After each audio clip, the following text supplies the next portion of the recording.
तो नहीं, आप कैसे काम करते हो 10-10, 11-11 बजे तक? आई वॉज अ ड्रीमर, तो मुझे खिड़की के पास नहीं बैठने देते थे पीछे नहीं बैठने देते थे, सामने बिठाया करते थे। और बड़े फनी रीजन होते थे रोने के, कोई इंपॉर्टेंट रीजन भी नहीं होता था। And I feel success is not just in terms of what you become in life, but how happy you are. She's very annoying. She's very irritating. ना प्रेशर डाल रहे हैं हम, ये ज़रूरी है क्या? Hi, this is Shreya Saran and you're watching Bollywood Now. Hello hi नमस्ते, मैं हूं अंबिका सिंह। स्वागत है आपका बॉलीवुड नाउ में।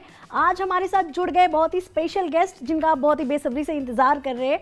सो hello Shreya and Rao sir, welcome to Bollywood now. Firstly Vilas, कैसे हैं आप? आई नो बहुत टायर्ड हो गए सो कैसे हैं आप? तो नहीं, आप कैसे काम करते हो 10-10, 11-11 बजे तक? Very hard working people.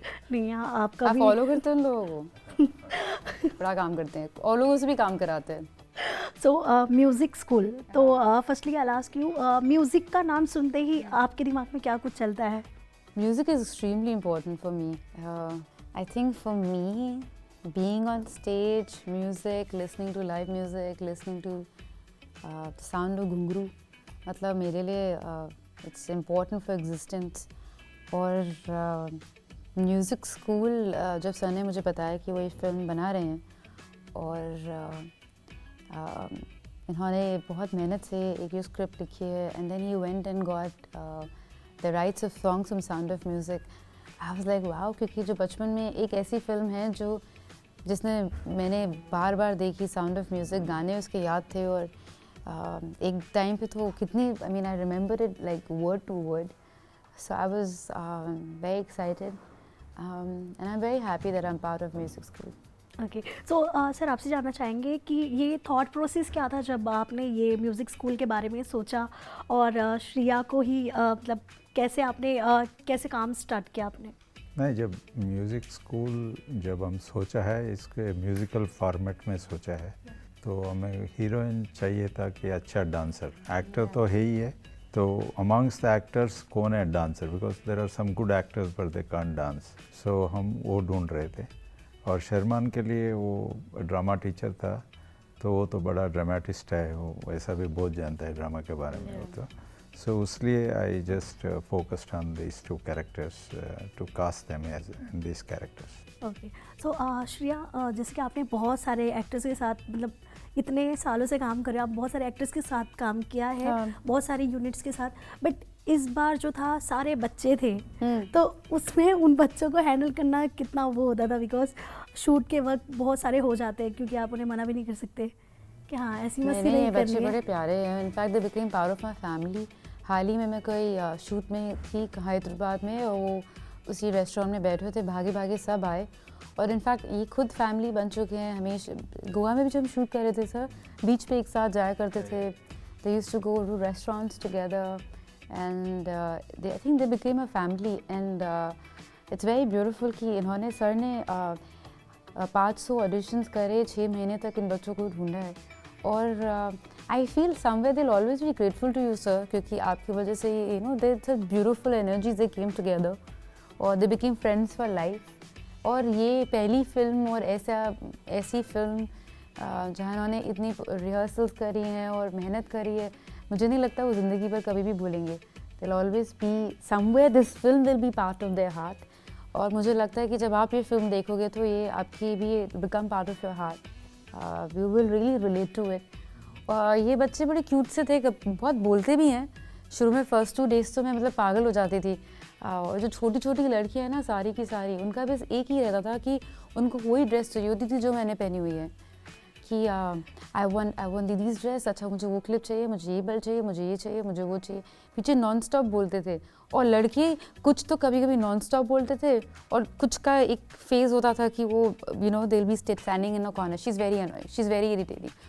मगर धीरे धीरे जब उन्होंने खुलना शुरू किया, and I got to know कि उनकी ज़िंदगी में क्या चल रहा है। सर सबकी लाइफ में, you know, they also had their own stress going on, but they all came together.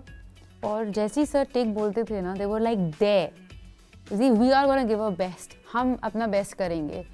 And what I love about this film set is कि I feel Yamini Production and Sir, in a way, they did a great job in not putting any pressure on any child. There was no competition as such. कि हमारी तो film ही उसके against है, मगर day one से उन्होंने उनको, you know, they were treated really well, just like any other actor. They were given a car. They felt really important. They always had their one parent with them, always. They sometimes they even came with the family and all to cheer them. और अगर कोई बच्चा रोने लगता था तो पूरा सारे एडीज आके उसको हक करते थे, और बड़े फ़नी रीज़न होते थे रोने के, कोई इंपॉर्टेंट रीज़न भी नहीं होता था. और इसमें से एक बच्चा तो बहुत बड़ा मिमिक्री आर्टिस्ट था, वो जो बीच में उतना हंसाता था सबको, सबकी एक्टिंग करता था. और एक दिन फिर शान ने उसकी एक्टिंग कर दी, फिर शर्मन ने उसकी एक्टिंग कर दी. So it was just always like pulling each other's leg. और कहाँ दिन निकल जाता था मालूम ही नहीं पड़ता था. And they are really beautiful children, very well brought up. And I hope and I pray कि ये फिल्म से वो कुछ I'm sure सीख के गए, और पर उन्होंने मुझे उनसे बहुत सीखने को मिला. यस. सो सर, आज भी ऐसे पेरेंट्स हैं जो म्यूज़िक को इतना इम्पोर्टेंस नहीं देते, एक पर्टिकुलर सब्जेक्ट को लेकर बोलते हैं हाँ कि तुम मैथ्स में फोकस करो, साइंस में करो. But what are your thoughts कि उन पेरेंट्स को कैसे रहना चाहिए? कहानी वही तो बताया है. हम ये प्रॉब्लम बताया, जैसा पेरेंट्स कैसा प्रेशर करते हैं नोइंगली और अननोइंगली. सो बट मैं एक सोल्यूशन नहीं ढूंढा. I see in all films you don't have to tell the problem and solve it. There are certain films, yes, you can tell. Here it is such a large problem, it's a societal problem. So I did not like to say this is the solution. School में ऐसा music important देना है, family इतना important देना है, music कितना देना है, स्पोर्ट, ऐसा नहीं कुछ नहीं. ये एक प्रॉब्लम है, बहुत बड़ा प्रॉब्लम है. It puts the pressure so much on the child that the child is on the verge of breaking down or even broken down. That is because I didn't want to go into the details of what is the solution. So I just posed this problem. So if the society, if the parents see this film, they'll go back home thinking यार इतना pressure डाल रहे हैं हम, ये ज़रूरी है क्या? बस इतना ही था. So it's not that I tried to give a solution. So Shreya, as a teacher आपको देखने मिलेगा फिल्म में. आपकी मम्मी भी टीचर रह चुकी हैं. सो कितना क्या कुछ कनेक्ट किया आपने, बिकॉज आपने वो बचपन से देखा है कि मम्मी का जाना और आप खुद टीचर बन गए हो अभी मूवी में. ऐसा कोई कनेक्शन नहीं है टू बी ऑनेस्ट, क्योंकि मेरी माँ केमिस्ट्री टीचर रही, मैं इसमें म्यूज़िक टीचर हूँ. बट हाँ, आई मीन मेरी माँ का हमेशा बहुत रिस्पेक्ट थी, और अभी भी students, they are in touch with her, they respect her, they love her. अभी भी उनको messages आते हैं, they write to her, because I feel she really helped children to be.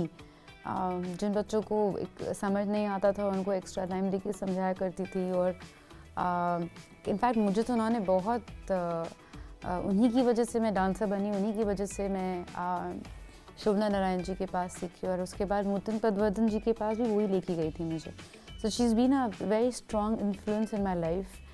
और मुझे लगता है कि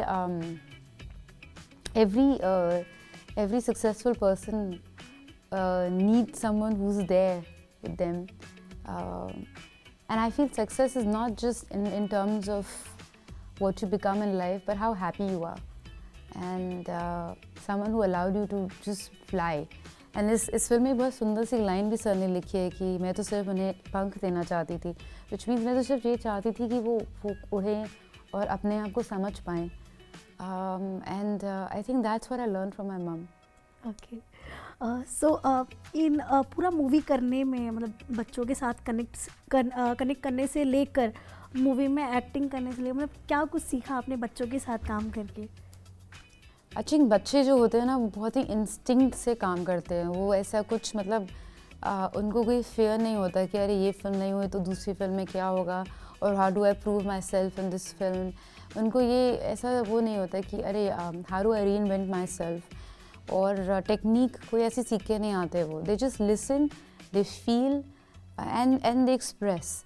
And I think that's the best form of acting because that's very real, that's honest.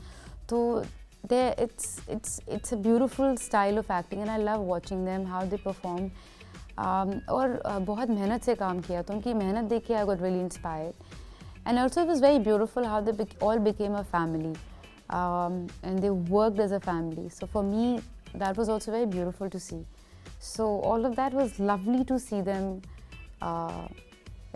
interact with each other, laugh, play, and just be themselves. And I think they could be themselves because this production, they really took care of them.